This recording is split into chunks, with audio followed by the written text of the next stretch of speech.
kyonna kyokoze mu lunaku lwa leero tukwebalizaako Mukama Katonda nti akyakuwadde obulamu era akuwadde ekisa ky'okubeera ng'ogasa. Bw'oba togasa tandika okubeera ng'ogasa. Nti mu bintu byonna byonna mu mwaka oba mu ssente zonna Mukama z'akuwadde, Yesu otoddeko. Bw'oba totoddeko kimu kya 10 then omulimu gwa Mukama era still togugasiza, gulina osigala ng'enjiri etambula ebuulirwa.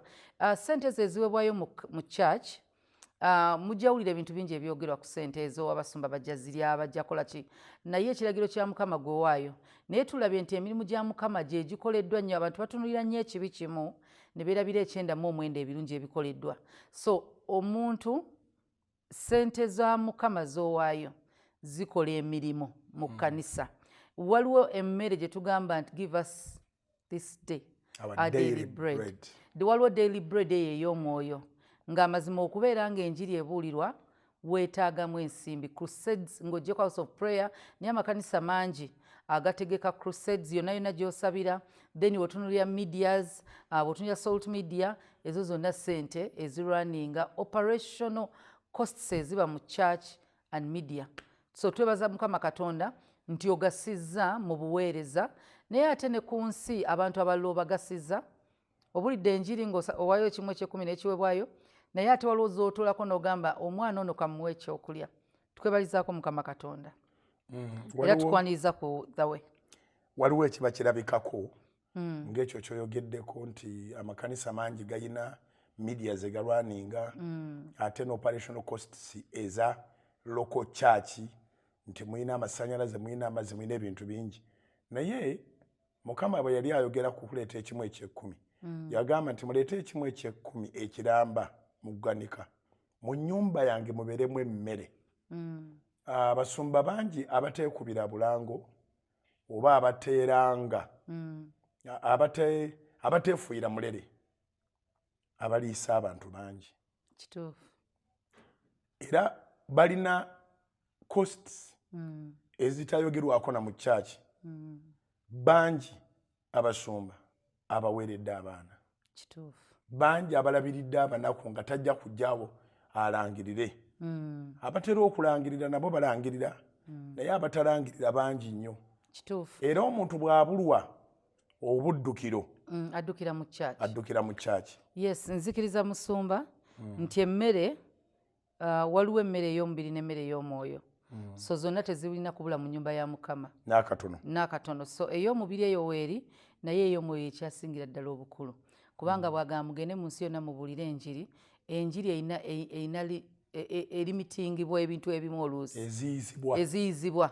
Ebintu ebimu kati nti bwe tugamba nti twagala genda Mbarara kubuulira njiri, twagala genda Hoima, twagala genda Mbale, twagala genda Busya, waliwo limitations ng'eza finance.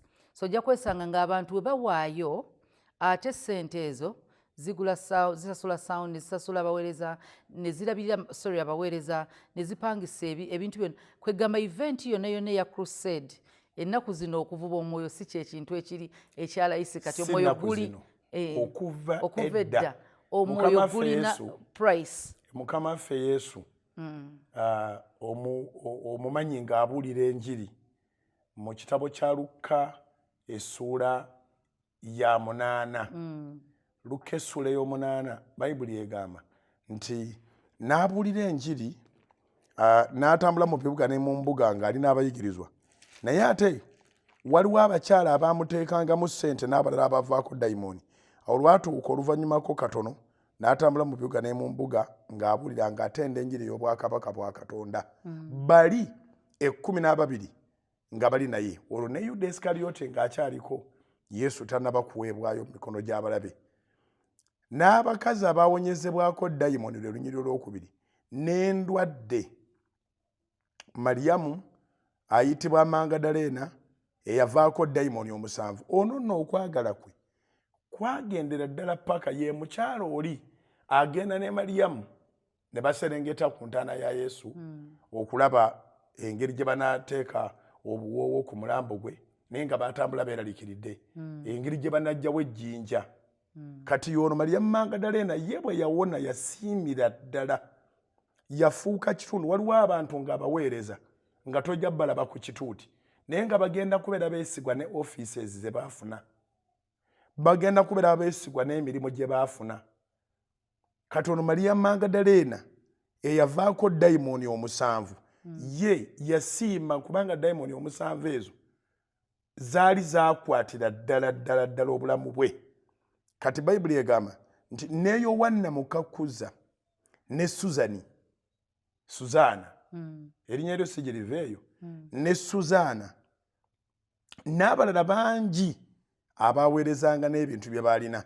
Luka essula 8 okuva ku lunyiri lusooka okutuuka ku lunyiri olwokusatu. Nti ngenzeyo nga nkuga nti enjiri tebeerangako ya layisi kubanga ky'oteeka mu njiri kikola ku lunaku olwo tekikola nkya, naye amagoba agavaamu ga mirembe na mirembe.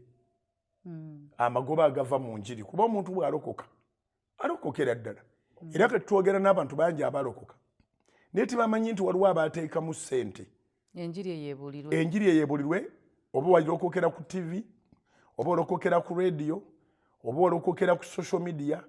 By all means the cost of production ne bwobanga clip ogisanze ku social media wabaawo essente ezaagendako. Era nobwaba muntu ali ku social media waliwo agula data. Of course. Naawe kenyini oteekamu data.